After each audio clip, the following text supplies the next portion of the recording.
ملک ندیم کی رپورٹ کے مطابق ہیلن میری رابرٹس نے تاریخ رقم کر دی ہے کیونکہ وہ پاکستان آرمی میں بریگیڈیئر کے عہدے تک پہنچنے والی پہلی خاتون مسیحی افسر بن گئی ہیں۔ تقویت یافتہ اشتہار اس کی ترقی کو اس کی غیر متزلزل لگن اور قومی اور فوجی خدمات کے عزم کے اعتراف کے طور پر منایا جا رہا ہے۔ ہیلن میری رابرٹس نے بریگیڈیئر کے عہدے پر ترقی پا کر پاکستان آرمی میڈیکل کور میں تاریخ رقم کر دی ہے۔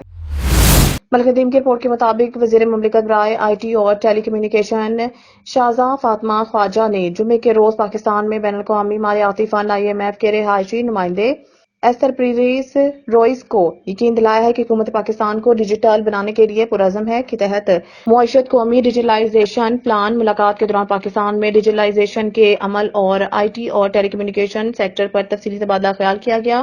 IMF کے نمائندہ سے گفتگو کرتے ہوئے شاہزاں فاطمہ نے کہا ہے کہ ملک میں ڈیجیٹل تبدیلی کے لیے اقدامات جاری ہیں۔ انہوں نے کہا کہ کنیکٹیویٹی، فائبرائزیشن اور ڈیجیٹل آلات کی دستیابی ڈیجیٹلائزیشن کی بنیاد ہے۔ صحت، تعلیم اور زراعت کے شعبوں کی ڈیجیٹلائزیشن ملک کی ترقی کے لیے اہم ہے۔ ملک ندیم کی رپورٹ کے مطابق SSP operations flight lieutenant retired حافظ کامران اصغر کی زیر صدارت پولیس لائنز ہیڈ کوارٹر میں میٹنگ میں DSP legal, DSP admin, DSPs investigation, reader division, SPs اور انچارج برانچز سمیت دیگر افسران کی شرکت۔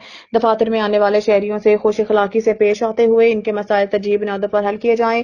SSP آپریشنز نے افسران کو ہدایت تمام complaints 1787 PMDU online complaint management system پر موصول ہونے والی شکایات کے بروقت ازالہ کو یقینی بنایا۔